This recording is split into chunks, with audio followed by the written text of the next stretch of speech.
Hello दोस्तों, आज हम आपको पढ़ाने वाले हैं हिंदी पेडागॉजी। PYQ क्वेश्चन है, इम्पोर्टेंट क्वेश्चन है। स्टार्ट करते हैं। पहला क्वेश्चन है, उपचारात्मक शिक्षण की सफलता निर्भर करती है। ऑप्शन ए है भाषिक नियमों के ज्ञान पर, बी है समय अवधि पर, सी है समस्याओं के कारणों की पहचान पर और डी है उपचारात्मक शिक्षण की सामग्री पर। तो सी आंसर सही है, समस्याओं के कारणों की सही पहचान पर। क्वेश्चन नंबर दूसरा, भाषा शिक्षण में पाठ्य पुस्तक। ऑप्शन ए है एकमात्र संसाधन है, बी है अनावश्यक है, सी है संसाधन है और डी है साध्य है। तो इसमें सही आंसर सी है, संसाधन है। क्वेश्चन नंबर तीसरा, हिंदी की कक्षा में प्राय हिंदीतर भाषी बच्चे हिंदी सीखने में अनेक कठिनाइयों का सामना करते हैं क्योंकि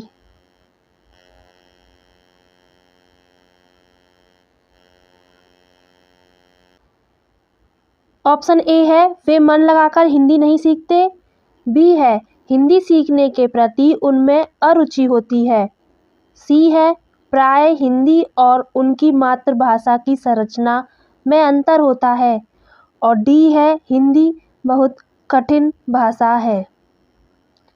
तो ऑप्शन इसमें सही आंसर है सी, प्राय हिंदी और उनकी मातृभाषा की संरचना में अंतर होता है। नेक्स्ट क्वेश्चन, क्वेश्चन नंबर 4, कहानी सुनने से। ऑप्शन ए है बच्चे कक्षा में एकाग्रचित्त होकर शांत बैठते हैं, बी है बच्चे अनुशासित रहते हैं, सी है बच्चे प्रसन्न होते हैं और डी है बच्चों की कल्पना शक्ति व चिंतन शक्ति का विकास होता है। तो इसमें सही आंसर डी है, बच्चों की कल्पना शक्ति व चिंतन शक्ति का विकास होता है। नेक्स्ट,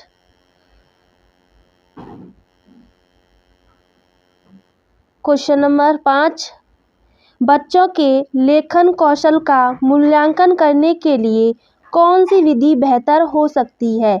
ऑप्शन ए है श्रुतलेख, बी है पाठ आधारित प्रश्नों के उत्तर लिखना और सी है अपने प्रश्नों को लिखना और डी है सुंदर लेख का अभ्यास। तो इसमें सही आंसर है सी, अपने अनुभवों को लिखना। क्वेश्चन नंबर 6, बोलना कौशल में महत्वपूर्ण है। ऑप्शन ए है स्पष्ट एवं शुद्ध उच्चारण, बी है संदर्भ एवं स्थिति के अनुसार अपनी बात कह सकना और सी है मधुर वाणी और डी है अलंकारिक भाषा का प्रयोग। तो इसमें सही आंसर है बी, संदर्भ एवं स्थिति के अनुसार अपनी बात कह सकना।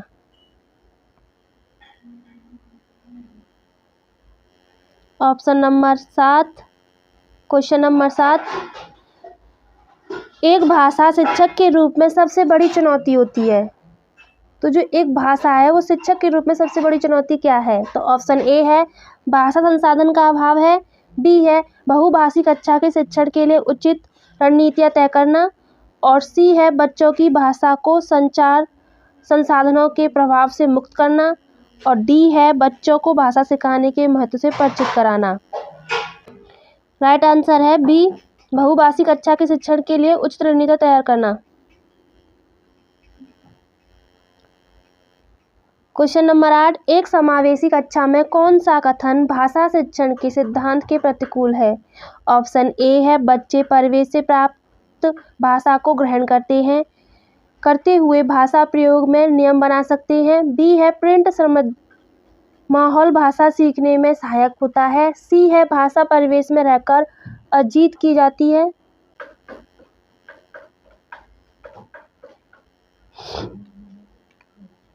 भाषा परिवेश में रहकर अर्जित की जाती है डी है व्याकरण के नियम सीखने से बच्चों का भाषा विकास शीघ्रता से होगा। तो डी व्याकरण के नियम सिखाने से बच्चों का भाषा विकास शीघ्रता से होगा। क्वेश्चन नंबर 9, एक बहु सांस्कृतिक कक्षा में आप एक भाषा शिक्षक के रूप में किस बात को अधिक महत्व देंगे? ऑप्शन ए है बच्चों को व्याकरण सिखाना, बी है स्वयं शुद्ध भाषा प्रयोग, सी है पाठ्य पुस्तक के प्रत्येक पाठ को भली भांति समझना और डी है बच्चों को भाषा प्रयोग अधिक से अधिक अवसर देना।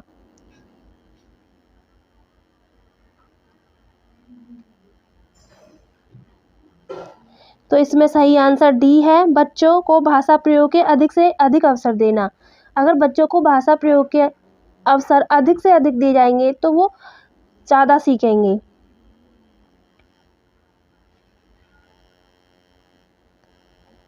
क्वेश्चन नंबर 10, प्राथमिक स्तर पर कौन सा भाषण का उद्देश्य नहीं है? ऑप्शन ए है स्पष्टता या एवं आत्मविश्वास के साथ अपनी बात कहना, बी है वर्णमाला को क्रम से कंठस्थ कराना, सी है ध्वनि संकेत चिन्हों का संबंध बताना और डी है विभिन्न संदर्भ में भाषा का प्रभावी प्रयोग करना।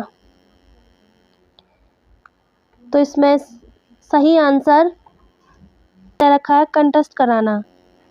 कहीं भी बच्चे को रटना, रटाना, याद करवाना, बार बार अभ्यास करना, वो सब नेगेटिव वर्ड होते हैं। तो इसे कंठस्थ कराना हमारा आंसर यही है।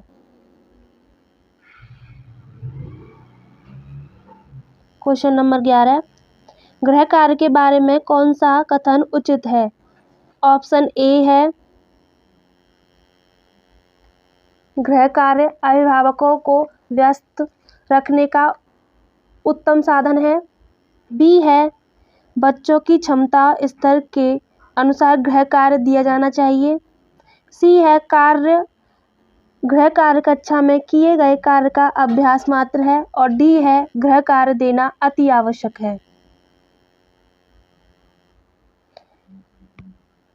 तो इसमें सही आंसर बी है, बच्चों की क्षमता के स्तर के अनुसार गृह कार्य दिया जाना चाहिए।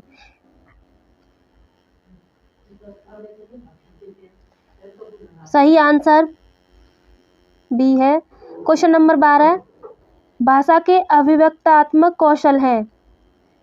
ऑप्शन ए है सुनना बोलना, बी है बोलना लिखना, सी है सुनना पढ़ना और डी है पढ़ना और लिखना। भाषा के कौशल दो होते हैं, एक ग्रहणात्मक होते हैं और एक अभिव्यक्तात्मक होते हैं। अभिव्यक्त होते हैं जिन्हें हम बोलकर या लिखकर प्रोड्यूस करते हैं और ग्रहणात्मक वो होते हैं जिन्हें हम सुनकर या पढ़कर प्राप्त करते हैं। तो इसमें ऑप्शन बी होगा, क्योंकि हमें बोलकर और लिखकर अभिव्यक्त करते हैं। किसी को बताना है तो हमें बोलकर बताएंगे और लिखकर बताएंगे।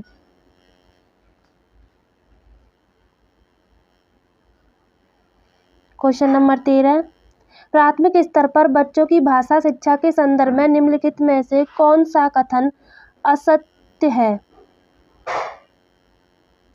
ऑप्शन ए है बच्चों समृद्ध भाषा परिवेश में सहज और स्वतः रूप से भाषा में परिमार्जन कर लेंगे, बी है बच्चे भाषा की जटिल और समृद्ध संरचनाओं के साथ विद्यालय आते हैं, सी है बच्चों की भाषा संकल्पना और विद्यालय में प्रचलित भाषा परिवेश में विरोधाभास ही भाषा सीखने में सहायक होता है और डी है सुधार के नाम पर की जाने वाली टिप्पणियां और निरर्थक अभ्यास से बच्चों में अरुचि उत्पन्न होती है।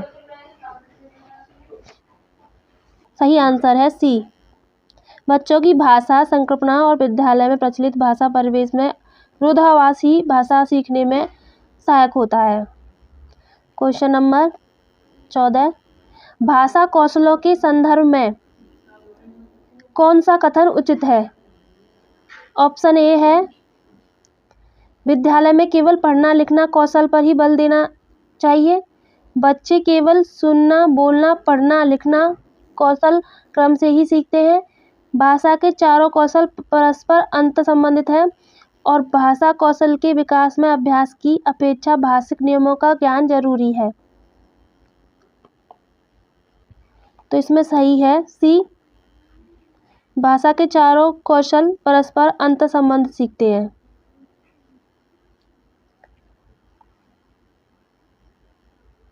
क्वेश्चन नंबर 15, पाठ में दिए गए चित्रों का क्या उद्देश्य होता है? ऑप्शन ए है चित्रों से पाठ्य पुस्तक आकर्षक बनती है, बी है चित्र पाठ की शोभा बढ़ाते हैं, और सी है पाठ्य पुस्तक में चित्र देने का प्रचलन है, और डी है चित्र अमूर्त संकल्पनाओं को समझने में सहायता करते हैं। सही आंसर डी है।